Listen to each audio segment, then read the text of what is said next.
Today at the National Press Club, Australian Olympic Committee CEO Matt Carroll.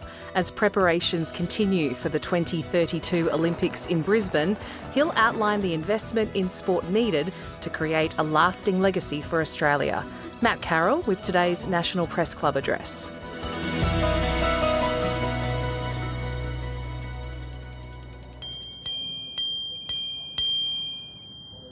Hello and welcome to the National Press Club, here today in Canberra for the Westpac address. My name is Julie Hare and I'm the Education Editor at the Australian Financial Review and a Director here at the club.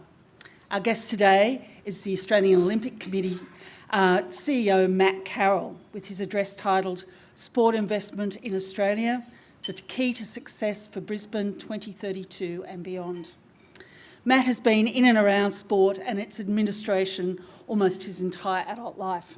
His first love is rugby, a sport in which he has been deeply involved in both state and national levels and World Cup levels during the 1990s, sorry Matt.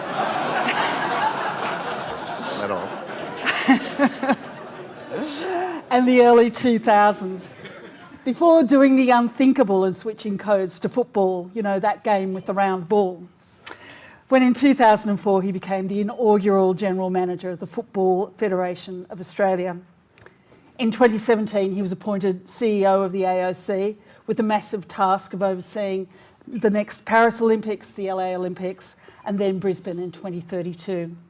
So while his original university degree might have been in construction, no doubt with an eye of getting into the family business, Matt has been building things in his entire life, just not in bricks and mortar. Please welcome, you can follow the conversation on Twitter at PressClubAust or #MPC. Please welcome Matt Carroll.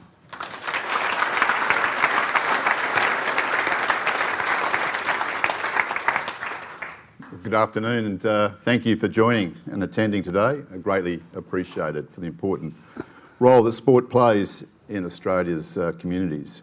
May I start by acknowledging the Ngunnawal people, the traditional custodians of the land on which we meet today, and pay my respects to elders past and present.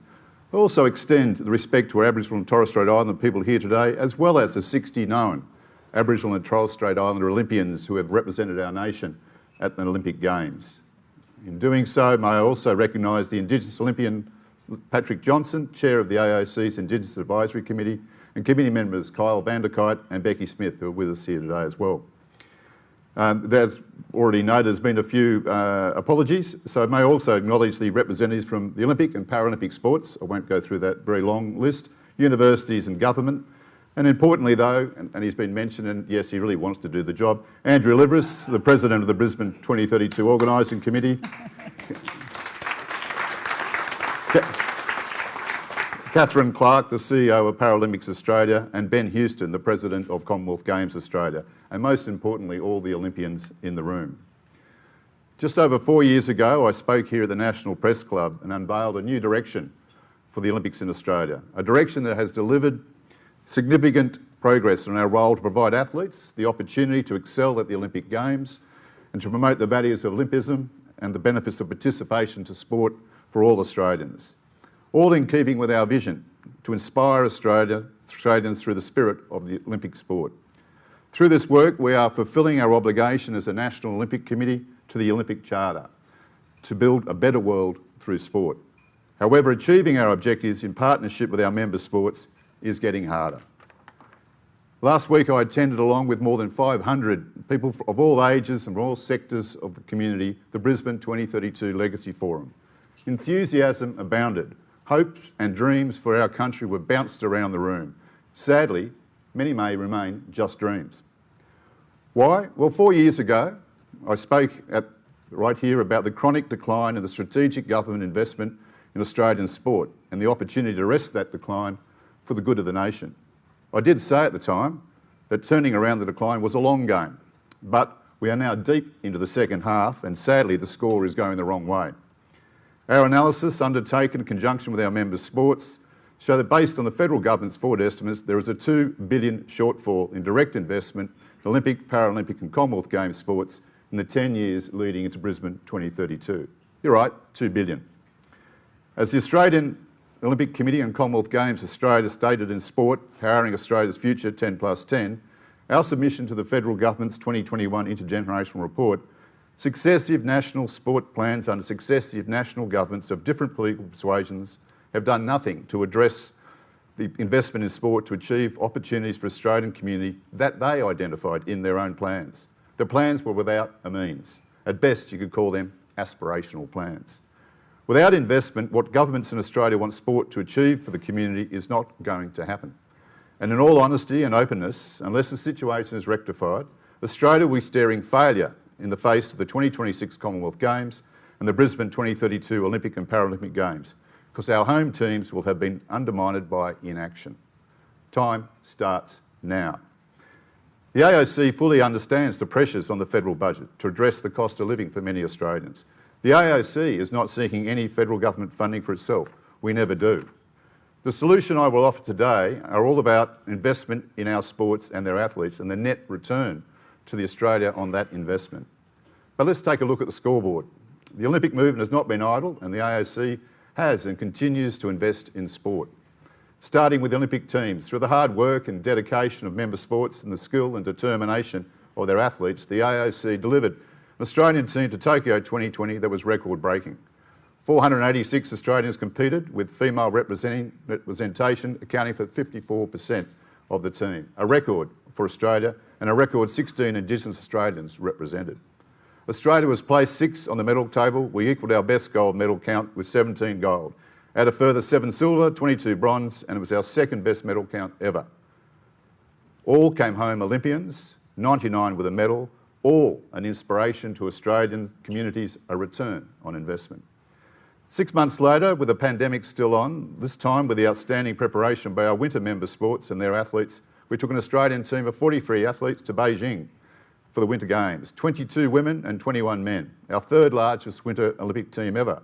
The team secured Australia's greatest ever Winter Olympic medal count with 4 medals, 1 gold, 2 silver and 1 bronze, a return on investment. The combined investment by the AOC in both teams, plus youth and regional games over the 4 years, was $35 million, paid for by our commercial program with our sponsors, IOC grants, our Olympic Foundation and state government donations of $3 million. 4 years ago, I unveiled our signature community program, Olympics Unleashed. Since that time, through our partnership with the state and territory governments in Queensland, New South Wales, South Australia, Western Australia and here in ACT, 245 athletes have visited 2,128 schools, spoken to 283,000 students, telling their stories to the students about what they've learned during the twists and turns of their career. Olympics Unleashed has also supported Olympians and future Olympians with the presentation, training and payments, which to date totalled $750,000. Another of our critical activations is Australian Olympic Changemaker, now in its 5th year. This recognises students who are demonstrating the Olympic spirit, friendship, sportsmanship and striving for excellence through leadership, challenging students to be the change. I'm proud to report that to date 4,000 Year 10, 11 and 12 students right across Australia, from Thursday Island to Launceston, Perth to Dunedin, are driving positive change in their schools and local communities. In talking with the students each year, they give me great hope for the future of our country, and it will be in safe hands. In February this year, we recognised the first Australian Olympic Pathway School in New South Wales, possibly a world first. Recognition builds pride in the students and families and shines a light on the schools for providing the vital pathway that aspiring Olympians, more schools to come. In keeping with our commitment to practical support for Indigenous reconciliation through sport, and in partnership with Paddy Mills, Indigenous Basketball Australia and Toyota Australia, we delivered a pilot program of scholarships for Indigenous coaches. We'll be extending that in the coming years. In celebrating the 60 Indigenous athletes known to have represented Australia at the Olympic Games, the Australian Olympic team uniform proudly features Aboriginal and Torres Strait Islander art. A special cultural centre is now part of the Australian allotment in the Olympic Village, and athlete-centred Walk With Us forums are an annual occurrence.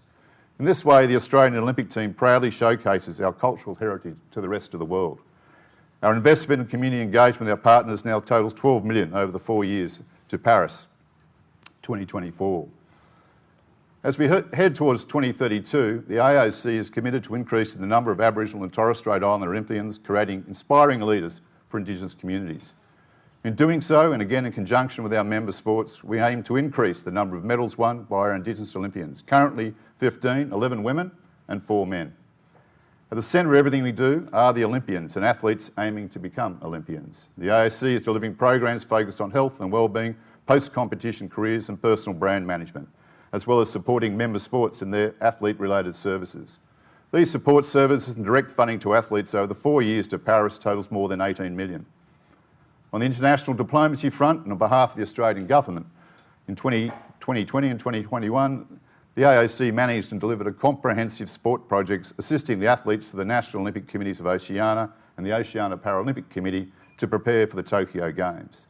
The success of the program was best summed up by the Secretary-General Tuvalu Olympic Committee from the world's smallest sovereign country. The biggest achievement of this support was making the impossible possible. Without this support, we could not have made it to the Olympics. While this project was the first of its kind in partnership with the Australian Government through the Department of Foreign Affairs, we consider this projects and like these are just the tip of the iceberg for the Olympic movement can do for sport diplomacy outcomes in the Pacific. And indeed, this is what this theme has been adopted for the relaunch of the Parliamentary Friends of the Olympic and Paralympic Movement in Australia, taking place this evening in Canberra, Brisbane 2032, a decade of sports diplomacy across the Pacific. Staying with the international context, the tragic events in Afghanistan in 2021 saw the AOC, with diplomatic support from the Australian Government, evacuate athletes, sport officials and their families safely into Australia without continuing to contribute to sport. Many of these people were in critical danger of being killed. Some had been tortured in front of their family. 31 people now call Australia home as a result of this endeavour. So when we talk about the power of sport to change lives, there can be no better example than this. In December 2020, the AOC became a signatory of the United Nations Sports for Climate Action Framework, acknowledging the active role that sport can play in delivering sustainable operations for the benefit of the environment. We have initiated our own climate action plan, setting out AOC's commitment to a 30% reduction in its emissions by 2024, 50% by 2030 and net zero by 2040. Our relationship with the Australian Sports Commission, the Australian Institute of Sport and the state and territory institutes and academies has never been stronger. We contribute to their strategic plans and support their submissions to governments throughout the country. I'm a member of the leadership group of the Australia's High Performance 2032 Sport Strategy. The same with our colleagues at Paralympics Australia and Commonwealth Games Australia. These activities I just outlined are a substantial investment by the AOC and our partners. We do them because, as we say to our young change makers, be the change. But sport can do so much more. The AOC and our member sports and Olympians make up the Olympic movement in Australia. And along with Paralympics Australia and Commonwealth Games Australia, we all want to put sport at the service of the Australian community. But to do so, we need a strong and receptive partnership with the federal government. As I mentioned earlier, in May 21, in partnership with Com Games Australia, we produced a 10+10 submission. Notably, this was the first time sport had ever prepared a submission for consideration by the federal government's formulation of an intergenerational report. The 10+10 submission advocates for the sports industry to be embraced by governments in Australia as an economic portfolio. We do not want to be the portfolio of marginal seats and political photo opportunities. We do not enjoy being the portfolio of coloured spreadsheets or whiteboards mapping electorates. As an industry sector, we are fiscal contributors to the nation's wellbeing through this critical role sport plays in our collective health, addressing the nation's obesity crisis, chronic disease, mental health and personal development. All issues called out almost daily by government, media and industry as critical to the productivity of Australia's economy. Sport can deliver. In addition, sport delivers economic building major events, tourism, hospitality, infrastructure, research, and something that is most important, sporting excellence, building national pride and international status. The submission was well received by the then government and the opposition, with those roles now reversed following last year's federal election. Later that year, Brisbane was elected host of the 35th Olympiad by the International Olympic Committee. On the 11th of April 2022, Victoria was elected as host of the Commonwealth Games 2026. So now the recommendations set out in the 10+10 submission carry even greater weight in order to realise the unique opportunities presented by the decade-long green and gold runway and the 10 years after. Brisbane 2032 is an accelerator of what should happen anyway. Add Victoria 2026 and the other 30 or more international sporting events, we have turbocharged opportunity for Australian sport to deliver for the Australian economy and community. So how do we make this happen? For the AOC, this means a greater focus on a partnership with government and a new way of managing and delivering government investment in sport. Framing our approach is the AOC's role and philosophy that we provide encouragement and support to all 44 of our member sports on the Olympic program. With the proper resources and support, they are each capable of success not measured by medals alone, but also in their ability to deliver on the outcomes I've already outlined. This broad-based approach ensures that the potential for our sports to succeed is not cut off, and that no individual athlete or team is denied the opportunity to achieve representation at the highest international level of competition. Remembering Olympic, Paralympic and Commonwealth Games sports appeal to a wide demographic of our multicultural nation, gender balanced, many for decades, and inclusive of all. An example of what I'm speaking about is the experience of the Australian men's indoor volleyball team, the Volleyroos. Volleyball is one of the world's largest sports, 221 nations, 800 million participants. In 2019, the Volleyroos had qualified for and competed in the World Volleyball National League, ranked as high as 13th in the world, and finished second in the Asian Volleyball Championships, constantly defeating China, Korea, Iran and Japan during this period. With limited Olympic places, they just narrowly missed out qualifying for Tokyo. The consequences? Well, the poor dollar-starved AIS assessed the Volleyroos as having no Olympic medal potential going forward and cut their high-performance investment of $1.4 million to zero. As a result, the Volleyroos are now ranked 39th in the world and have no prospect of qualifying for the Paris Olympics. The team faces a difficult rebuilding phase to prepare for 2032, and as the host NOC, we have guaranteed qualification for all sports. Investment in Olympic and Paralympic Commonwealth Games sports provides government with a highly structured national network of experienced and committed people, largely staffed by volunteers that reaches all corners of the country. We have more than 13 million participants, more than 50% of the nation's population. Such an investment will be far more productive and provide a bigger bang for the government's buck than any bespoke specialised program or an anti-obesity advertising campaign. The investment need will enable the sports to improve their capability and capacity to deliver on the outcomes being sought. Not new one-off programs which only stretch the stressed and lean administrations and the volunteers of sport to breaking point. If government properly recognised the role of sport, and by government I mean all three tiers, local, state and federal, committing resources and investment, the governments in this country will have their agenda significantly enhanced through sport. In the federal context, to bring this partnership together, what is needed is a clear articulation of a national purpose of and for the sports industry, which clearly states where sport sits in the federal government's national priorities. A purpose that is accepted and brought into by all three tiers of government and the industry, which addresses the full spectrum of activity from grassroots to high performance athletes and sporting organisations. To do this, a clear statement of purpose needs to be agreed by all parties. To enable a meaningful context within which government prioritises sport and how policy and investment decisions are made. The statement of purpose should be used as a reference for which all proposed policies are tested by what is really quite a simple question. Is the policy, initiative or program going to deliver against the purpose? Yes or no? As the great rowing saying goes, does it make the boat go faster? If not, don't do it. The AOC proposes that the statement of purpose encompass the following critical elements. The independence and autonomy of sporting organisations. In this sense, the Olympic movement speaks about responsible autonomy. A commitment to a diversity of sports, reflecting the multicultural nation we are and the new world we are engaging in, particularly our Asian neighbours who participate in many sports which are less traditional in Australia, such as table tennis. Commitment to sports as a great enabler for people with a disability. Commitment to sport in the school curriculum, creating a vibrant school sports system that provides children with positive and diverse sporting experiences, teaching them about the benefits of sport that can lead to lifelong sporting pursuits, enhanced academic success, as well as opportunities for talented and determined children to achieve in their chosen sport. Recognition of the positive impact of whole-of-life sport for active lifestyles, reducing disease and other negative impacts of sedentary lifestyle, as well as for the positive impact that sport has on social cohesion and mental well-being across the community. Recognition that sporting performances and the ability of sport to harness a sense of national pride can unify the country.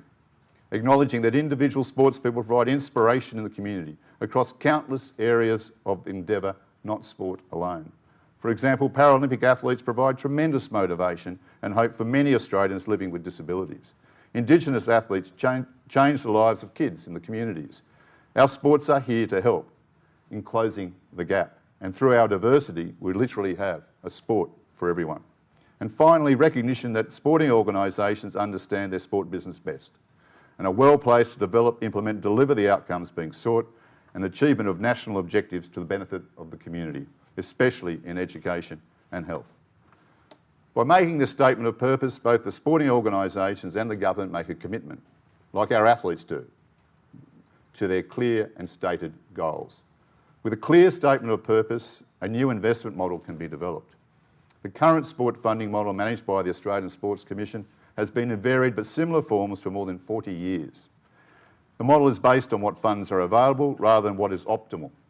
Hence, it creates winners and losers, all vying for funding from an ever-decreasing pool of dollars. An example of this winners and losers model relates to the Australian women's hockey team, the Hockeyroos. In December 2021, the AIS cut the funding of the Hockeyroos, who were ranked 4th in the world at the time, by a 7-figure sum. The AIS advised reason for this decision was a determination the Hockeyroos were not a medal chance at the 2024 Paralympic Games. Notably, the Hockeyroos in 2022 won a bronze medal in the Women's World Cup and a silver medal in the Birmingham Commonwealth Games and are currently ranked number 3 in the world. And it's not a shot at the AIS, I assure you. A team that inspires young girls defunded, but millions of dollars were found for change rooms, grants for commercial sporting codes. Not saying change rooms are not important, but seriously, priorities? The same situation has occurred with participation investment. Just when obesity, particularly in children, is becoming an ever-increasing inconvenient truth afflicting Australian society, the Australian Sports Commission has had to scrape around for dollars to provide financial support to sports participation programs. Sure, the Sporting Schools program runs on, but it's a band-aid at best.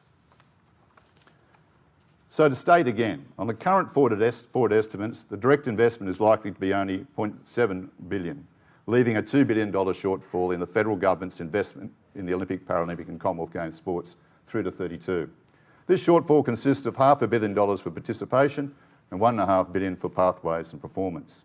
Therefore, the investment required from the federal government based on the work and analysis we have undertaken with our member sports through to 2032 is $2.7 billion, which is in partnership, and I stress, in partnership with the $3.2 billion investment the sports will be making directly from their own means. On an annualised basis, that's $200 million per year over 10 years. In the context of a federal budget, it's not a huge amount of money.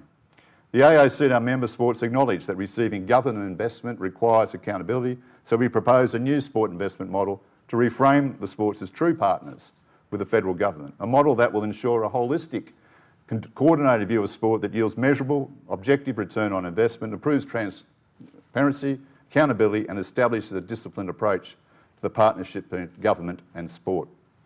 Acknowledges that sports, like any business, are integrated operations, accepting the direct link between participation and high performance. To manage their businesses, like our sports, need to keep both parts in the same envelope, as each part benefits from, and is indeed largely dependent upon, the existence of the other. The virtuous circle: participation, pathways and performance. Facilitate investment in sports through a 4-year cycle based on these business plans that encompass the whole of their business. And they'll provide specific details in the activities and measurable performances. Ensure a coordinated engagement with other federal departments and agencies to maximise the nation's return on investment in sport and unlock value through partnerships with the Office of Women, Regional Development, Education, Health, Infrastructure, Foreign Affairs, Defence, Indigenous Australians and early childhood education and youth. And most importantly, create an alignment in the roles of government agencies, specifically the Australian Sports Commission, Sport Integrity Australia and National Sports Tribunal, to deliver value through specific services and research for sport, particularly where those services are best undertaken centrally to maximise investment and prevent duplication. The many medal-winning performances enjoyed by Australian sport over the decades have been due to the revolutionary focus on sports science, medicine and technology delivered through the Australian Institute of Sport. Through the AIS, we once led the world in this space, and the world came to us to learn. To return the AIS back to its global position, the AOC calls for increased investment in the AIS so it is the home to the best and brightest in the sports science, medicine, technology, data, all the disciplines required to support the industry. Like any industry, sport requires knowledge to stay at the cutting edge with innovation underpinning successful performance. Advances in technology and knowledge in human performance support not only elite sport, but also enhance investment participation, ensuring the fruits of performance investment propagate growth in participation. I'm talking about a whole of sport focus in a dynamic collegial environment where a special research project can be developed with universities and other institutions and brought to fruition beyond the provision of routine support to athlete performance programs. The green and gold runway we hear a lot of is not just about a series of sporting events. The runway includes the opportunity for targeting and fast-tracking research and exposing new technologies during the Games that can facilitate subsequent broader community and commercial applications. The AIS should be the CSIRO of the sport industry, backed up by the network of state and territory sport institutes and academies, with universities providing research support. Collectively, they should be harnessed as a sport industry research and development engine room, not dissimilar to how the cooperative research centres have driven innovation, change and investment in other territories, other industries for decades. Knowledge, as we know, is the great enabler. So how are we going to tie this together? In order to deliver the benefits that sport can bring to Australia and set out in 10+10, we need a change. It's not for me to tell the Prime Minister and his ministers how to structure the machinery of government. Mind you, in my role, I get lots of advice just about every day on what the AOC and sport should do or not be doing. So let's just dive in. The significant change the AOC calls for is for sport at the federal level to be elevated to its own dedicated department, just as sport has been at the state and territory level for decades. Sport is too important to be part of an omnibus or alphabet collection of other portfolios, and not as a forgotten Paul cousin hidden away in the Department of Health. In this structure, all existing agencies, Sports Commission, Integrity Australia, National Sports Tribunal, would be incorporated and continue as part of the Department of Sport, so that these agencies can provide their centralised services and research secure in their core funding. The standalone department would ensure a coordinated, clearly, whoops, I love it when I get myself lost, you know, I haven't. That's right. Clearly reflect the importance to the nation of the Olympic, Paralympic, Commonwealth Games and major events runway to 2032 and the ongoing legacy for the decades after. Establish a direct line of reporting to the Prime Minister's office. Position the Minister of Sport as a member of Cabinet, reflecting the significant contribution that sport makes to the economy, health and social wellbeing of the nation. And most importantly, align government policy and activities to optimise sport's contribution to the nation from a whole of government perspective. A dedicated Department of Sport will ensure that the core aspects of the investment mechanism are addressed and achieved by enabling objective examinations of proposed investment in sport, not just write cheques for whoever shouts the loudest for a new stadium or centre of excellence to various ministers across government and backbenchers in marginal seats. Coordinate other federal government departments and agencies and territory governments in relation to major sporting events, ensuring the benefits for hosting events are maximised. Informing and recommending to the Expenditure Review Committee and Cabinet as to the investment model and its implementation. And importantly, assessing holistic investment in the national sporting organisations through a 4-year funding cycle. Coordinating with its counterparts at the state and territory level, that does not happen as much as it possibly could, it should, to align policy and investment, and ensuring final responsibility for investment decisions in sport rests with the Minister for Sport and the ARC. Most importantly for sport, a dedicated federal Department of Sport with its own dedicated minister would enable the sport industry to have a centralised voice in government. The combination of a statement of purpose and a new investment model administered by a dedicated Department of Sport would head off situations such as where Olympic and Paralympic sports struggle to send their athletes to international competitions, requiring parents of athletes to step up with financial support, while at the same time direct grants totalling hundreds of millions of dollars are made to the more commercially enhanced sporting organisations for centres of excellence, where other government agencies, departments operate specific programs based on sport, but not necessarily with the strategic alignment to the goals of sport in Australia. In the case of sport diplomacy, to sport in other nations. For an industry that brings in a return positive economic contribution to this country, with a total economic value to the national economy of approximately $83 billion, and a return to Australian communities for at least $7 for every dollar invested in sport, it's difficult to fathom why we don't have a Department of Sport already. It is clearly an opportunity gone missing thus far. Successive federal government surveys show that regardless of an individual's level of interest or commitment to sport, the Olympics, Paralympics and Commonwealth Games touch almost all Australians in one way or another. Our diversity of sports is our great strength. There is literally an Olympic, Paralympic or Commonwealth Games sport for everyone. Olympic and Paralympic and Commonwealth Games sports are played by males and females. In some sports that's been going on for 100 years. We've known about females playing sport for over 100 years. The sport of rowing has been doing it for over 100 years. We didn't just discover them like some sports have recently. Some sports attract more women than men, and others have an equal gender balance. Most importantly at the Games, all are equal. The sports are not just for young Australians. In some of our sports, the largest participant age group is the over 55s. One of our silver medalists at the last Games was 63. There's hope for me yet. The election of Brisbane as host of the 35th Olympiad has gifted Australia a once-in-a-generation opportunity. But simply successfully hosting the Brisbane Games is not going to deliver the community and economic benefits that can be achieved for the nation. To do this, we must have a unity of purpose that transcends politics, lobby groups and fixed thinking.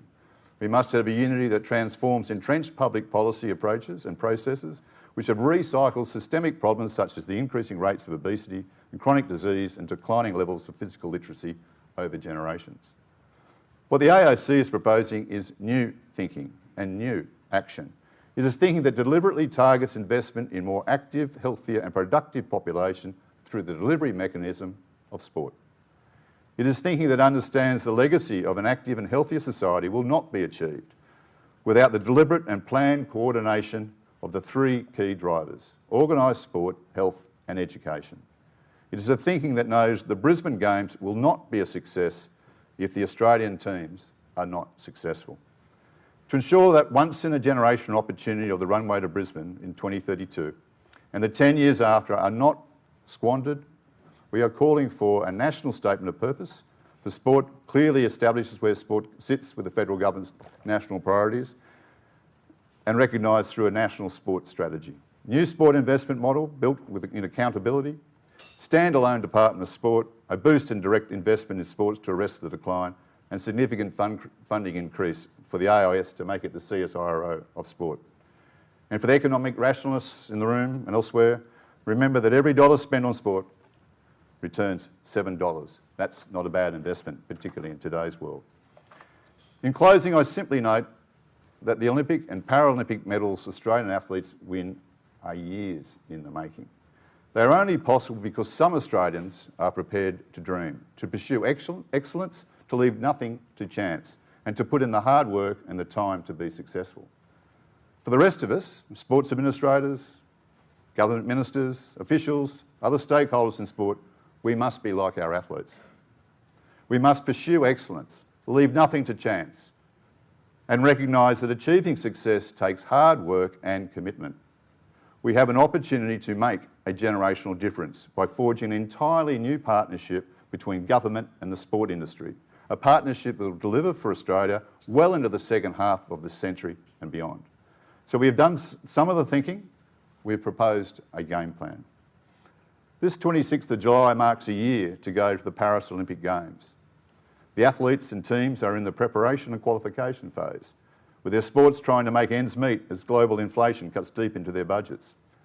The team size will be around 450, and while expectations are positive, the challenge is tough, as results will come down to hundredths of a second or a well-struck kick, pass or shot. The world is a competitive place. After Paris, which in our time frame is next week. The Winter Olympic team heads to Milan Cortina and a home team assembles for the Commonwealth Games in Victoria in 2026. Soon thereon follows LA in 2028. And then it's Brisbane's turn.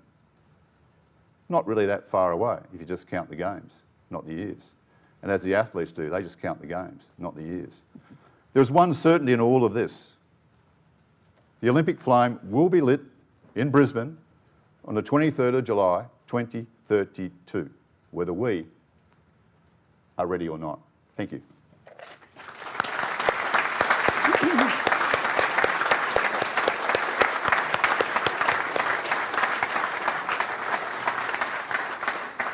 Thank you.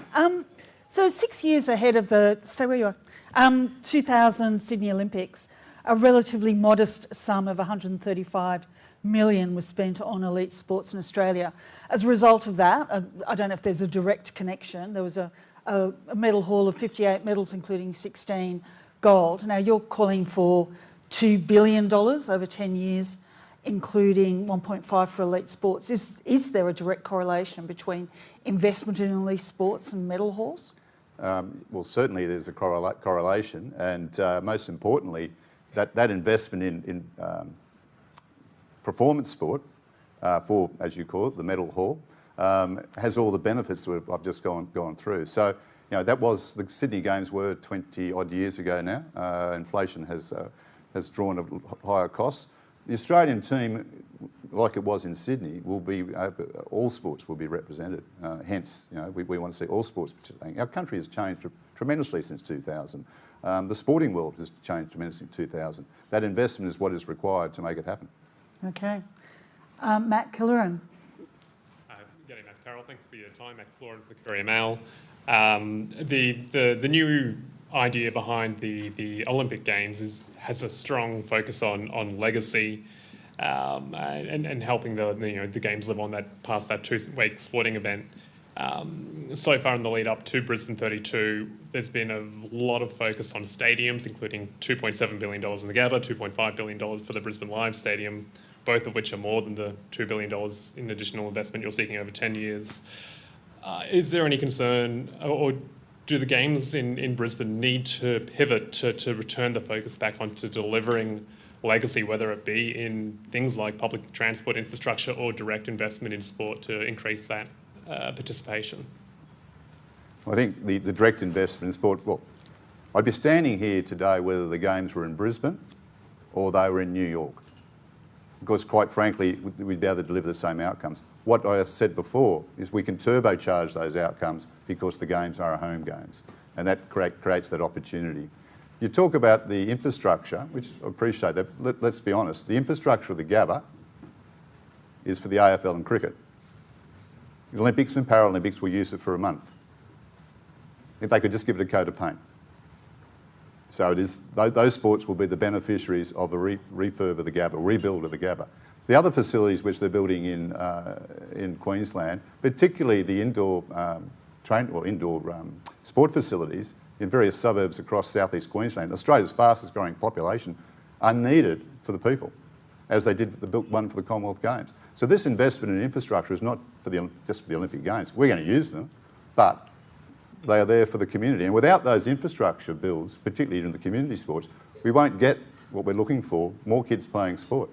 They've got to be able to play somewhere. Basketball had a 24% increase in numbers. There's just not enough basketball courts across this country now to look after all those kids. Tracy Holmes. Hi Matt, thanks for the speech. Sport is very important to sport, but is it trapped inside its own bubble? Given that families can't afford rent at the moment, they probably can't afford sports registrations.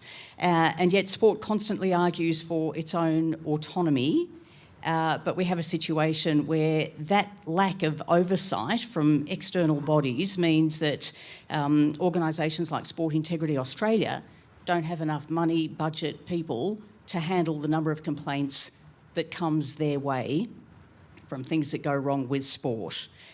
So you've given the federal government a reality check today, but does sport need its own reality check? As I said, Tracy, it is a partnership. Without that partnership, you're quite right, it won't work. So sport is making that commitment. I mean, we must be measurable. You don't take taxpayers' money as an investment into your business and not be measurable against that outcome. The same as that government puts money into lots of industries, and that must be measurable as well. So that's what we will be doing as well. And the sports CEOs are in the rooms today. I'm not saying this, we've already discussed what they have to do, and those measures are important. It's not just complaints to the sports tribunal, but measures in actual growing their participation base, how they're going to assist in schools. So if we increase school sport, one of the things that the school education departments tell me is getting teachers qualified to coach. So there's an opportunity therefore to get sports to assist in that process as well. But sports don't have that capability and capacity to do those things unless, like other industries, which government does, invest in tourism, invest in the sport industry. The sports are investing more than what we're asking the government for, because we know we can deliver for the country. Thank you. Next question, Paul Sakal. Thanks for speaking to us, Mr. Carroll. You've spoken a couple of times about grants for major sports organisations, which seem to be very common, particularly at a state level. Doesn't look like the AFL struggle for funding at all. It strikes me that those major sports that many people in the community have a strong attachment to are able to be funded more easily because they're in people's face and voters are more aware of the needs of those sports that they watch every week, whereas the Olympics comes around once every 4 years. How do you make Olympic sports more present in the minds of everyday Australians and put political pressure on governments to fund them more regularly? And which other countries do that better than Australia does? There's a fair bit to unpack in that question. The Olympics come around 2 years for the wins in there as well. But our sports are in the market 24/7 every day of the year. So it's only, okay, some of them get showcased at the Olympic Games, but the men's volleyball team, the women's hockey team are going about their business every day. Hockey Australia are trying to get more people playing the sport of hockey every day. That's the commitment they have made. Yes, we can showcase them through the Olympics, but they are doing it every day. Well aware of the competitive sports market in Australia. You know, I've worked for two of the biggest sports, rugby and football, where they are commercial sports, where they generate, in the case of AFL and others, billions of dollars in broadcast revenue. And congratulations on them. And they have lots of kids playing their sports. Congratulations on them. But what I'm saying is that to make meaningful investments into sport, you can't just sort of, we'll give $100 million there and $2 million there and 3 over there without any actual strategy to what you're doing. Because what the Olympic and Paralympic and Commonwealth Games sports get told, there is no more money. Again, a few weeks later, as you just correctly said, as we get closer to elections, there will be a new stadium or an extension or a high performance centre for a professional, actually we don't call them professional sports because our sports are professional as well, but in terms of enhanced sports with their dollars are able to do that, lobby groups. I mean, congratulations, I take my hat off to them. But that's what we're saying, that don't just spend money in one spot without actually thinking about the whole strategy and the investment in sport across the country. Because not everyone wants to be a rugby league player, believe it or not. There are other sports we want people to participate in, and they do. I mean, if you gone down to the table tennis down in Melbourne a few months back, or late last year, it was a huge success. Huge success. A lot of people play the sports, but no one knows about. We have our partners we're working with, News Limited and others, how to push those into the public more regularly. How to stream, water polo is a good example. They're streaming their competitions courtesy of News Limited. So there's all sorts of things we're looking at and working with our partners. I've had a discussion with Channel 9, our broadcasters of the Olympic Games for the next 10 years. What can you do to also promote the Olympic sports so that the Olympics are always on, not just every 4 years? Can I just ask you a question on that? You say the Olympics are always on. I'm just wondering whether it's going to be on for Russia in Paris, because I understand the IOC is meeting next Wednesday to discuss the very vexing issue of Russia. Does the AOC have a position, and would your position be influenced by our government's position towards Russia? Well, the AOC's position is that of the IOC. We, like anybody, abhor the war in the Ukraine and not just the damage to the country, but the deaths as caused of Ukrainian people, Ukrainian athletes. The AOC itself has donated over $100,000 to the Ukrainian Athlete Fund. And the IOC is doing a lot to work to ensure that Ukrainian athletes are able to get to the Olympic Games in Paris. At the same time, sport is about bringing the world together. It is not about putting the world apart. So the IOC have already said that they will look at sanctions, rules around a possible participation of Russian and Belarusian athletes in the Paris Games. The reason for that is because it's not the athletes who started the war. It's not the athletes who are causing the grief and the tragedy. So there's an opportunity to bring the world together, not to drive the world further apart. When the war ends, and it will end, a lot of countries will start trading with Russia again. But the athletes from that country and Belarus and from other countries who weren't able to go to the Games, you recall the boycott of various countries in 1980, those athletes missed out. The Prime Minister at the time of Australia, actually many years later, said it was a wrong decision by the country. I don't detect any change in the government's policy here, that the Australian Olympic team, Australian Olympic Committee receive an invitation from the IOC later this year to send a team to the Paris 2024 Games, and we will be sending a team. Thank you. Sarah Eisen? Sarah Eisen from The Australian, thank you for your address. Just a couple, if I may. This $2 billion shortfall, how was that arrived at, if I might ask? And also, have you got the required funding for the visa processing and security arrangements needed for the Commonwealth and Olympic Games? If not, do you expect that to be in the May budget? I'll answer the second bit first. Sure.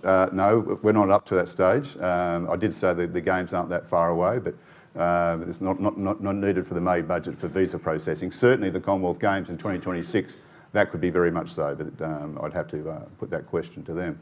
On the other aspect, The shortfall, the how does it arrived at? of your question, as I said, through our member sports, we worked with them to look at their accounts, their investment, what they needed to function over the next 10 years.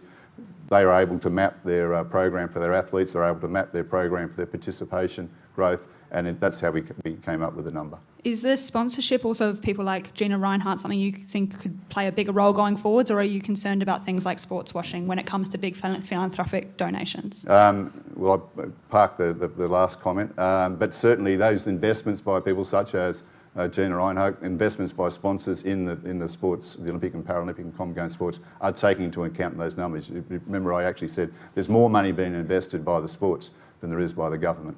Thank you. Charles Croucher. G'day, Matt. Charles Croucher from Nine. Congratulations on the upgrade of the broadcast partnership for the next 10 years. I won't say anything to 7. No. Yeah. Not here. You spoke about Brisbane not being a success unless our athletes are a success. Given the government funding priority has gone largely towards stadiums and towards investment on the ground, if those games aren't a success, will both the Queensland and federal government be to blame? I don't like throwing blame because I'm actually a very positive person. Working in sport, if you don't remain positive, you'd probably go mad. I assure you, it's very positive. I am very sure that the governments, both the federal and state governments, not just in Queensland, by the way, this is the Games for all of Australia, and I go around the countryside and do speak to the sports and the governments in the other states and territories, and they're looking forward to the Games as well. The Australian Olympic team will take representatives from all across the country, so I'm quite sure that we will achieve what the outcome. As I said, we'd be doing this anyway if the Games were somewhere else in the world. It's just that we actually have this opportunity to turbocharge what the Games will deliver. It's not about spending more on the Games. You can actually get more out of the Games than what we're going to get. Just having a successful Games is well, not a waste of time, but it's just a good jolly. We actually have to get the investment into the sports so that we can deliver for the country the things that I've already outlined. Thanks. Andrew Tillett. Andrew Tillett from the Financial Review and board member here at the club. Mr Carroll, Some research out today showed the huge volume of gambling advertising on TV that people are exposed to, concerns about the impact that has on children, normalisation of gambling, and the suggestions that perhaps the calls for it to be gambling ads to be banned until after 10:30 at night. I was just wondering, as the head of a major sporting body in the country, what's your view on the volume of gambling ads that we have? Well, first and foremost, the AOC takes no sponsorship from gambling. Never have and never will. And that's the same position as the IOC as well. But therefore, our policy is we don't engage. Matt Carroll's view of it, yes, I think there is a lot of advertising on TV, I must admit. But I think, as always, public opinion will start to perhaps force a bit of change in that space. Thank you. Next question, Joe Guelas. Hi, Joe Guelas from AAP. Just before, when you were talking about Russian athletes, you talked about how it's really important to bring the world together, not further apart. But as I understand it, last year the AOC is adopting the rules of individual sports where they are banning transgender athletes. But given what happened last week and there was so much outpouring of support for trans people, is the AOC looking to change their position? Each sport is developing their own program, if you want to call them rules, around being able to bring transgender into their sports. And whilst at the same time, particularly respecting, and I think the word respect is very, very important. We have to respect each other's position.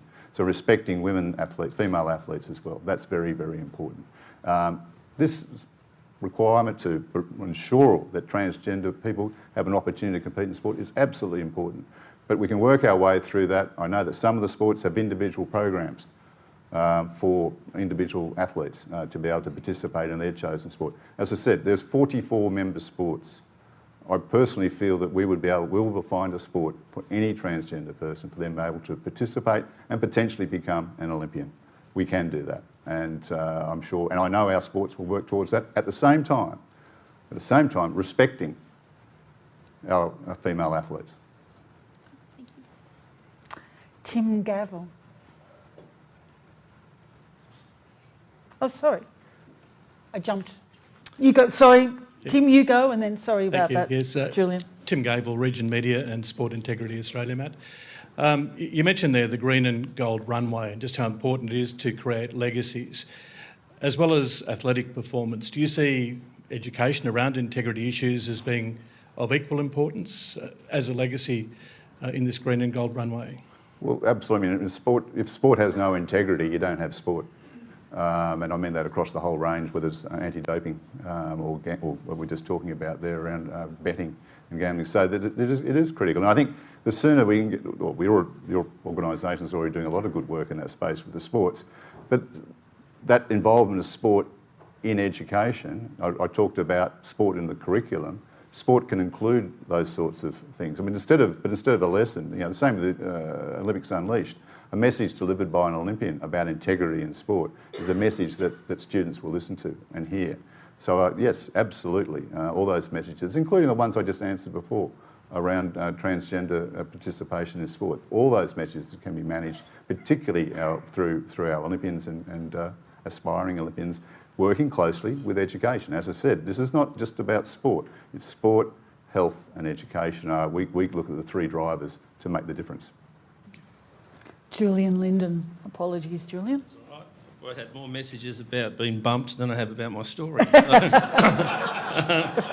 thanks for the speech. Look, one of the things that you proposed there was the creation of a dedicated federal sports department, which is something we don't have at the moment.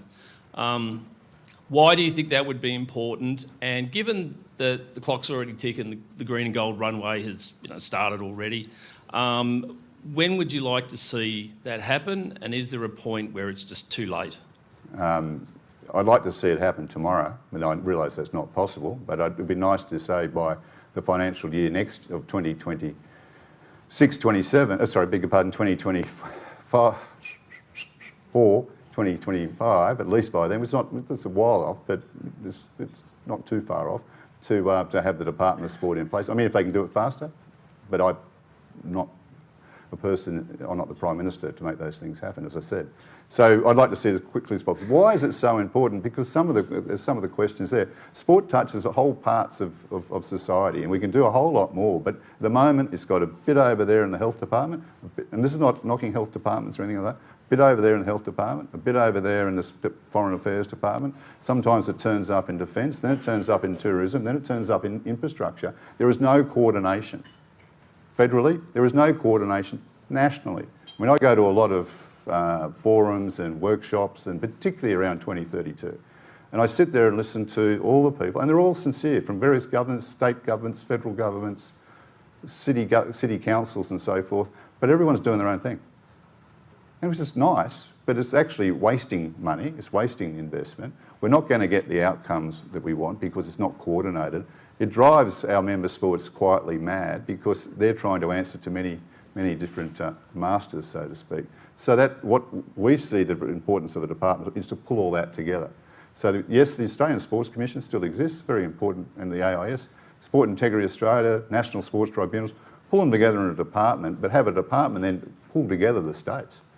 One of the biggest investors in sport is still the local governments. It tends to be infrastructure, of course, but they do other things as well. Well, let's see if we can marshal and get a bit coordinated about how we're investing these things so we avoid wastage or the claim that we've run out of money because we're spending it on something else. Nick Stewart. Canberra Times, you said that inflation is cutting into your budget. It's cutting into the budgets of ordinary Australians as well. We've got $360 billion just been allocated to defence in the long term to buy submarines. Why do you think $2 billion for you to get sports people is more important than actually defending the country? Because that $2 billion, if you listen, I said a return on the investment, will reduce the health budget, will improve productivity in the country, and allow the country actually to grow at a better rate than it did if it becomes obese, lacklustre, lacking imagination, all those things that sport brings to the community. That's the difference. So there is actually a huge return on investment to the not just to the government, but to the Australian community. That's what it's about. So it's an investment. And our final question, Matt Carroll. G'day again, thanks again. You talked about what you want to see, the $2 billion, the Sport Minister and Cabinet, the dedicated sports department. What time frame does this need to be taking place over, and what impact will it have if we don't see $2 billion over 10 years in May's budget, in next May's budget, and so forth? Well, I think, as I said to the previous question from Julian, the time frame is now. Let's start now. Let's start the process tomorrow. Well, I'll give the Prime Minister a little bit longer, fair enough. He's got a few things on his plate. So, yeah, we want to get cracking this year. If the government's up for the Department of Sport, let's get cracking this year, because I'm no doubt it takes time with these things. The reason why is because, yes, as I said, the Olympic flame is going to be lit in July of 2032. It is not changing. That date will not shift. You can't put it off. It doesn't go away. Sport's not like other industries where you can say, oh, hang on, we won't launch that product. We'll just put it back for another few months or years and so forth. In the sports industry, the places I've worked, once you give them the time for the kickoff, guess what? Ready or not, you've got to be there. So we are not going to get the benefit of all the things we talked about, all those hopes and dreams of the kids and so forth up in Brisbane last week. That won't happen because no one's actually going to coordinate it all together and invest in the sports who are the ones who can make it happen. And that's the difference. So this is not just putting a hand out for money. This is actually, we're saying this is a business proposition to the government. We can do these things. And that's the difference and different approach to just getting a grant. Thank you. Thank you very much for your time today. I would like to offer you a piece of our very own gold. It's a lifetime membership to the National Press Club. And so please join me in thanking Matt Carroll. Thanks very much.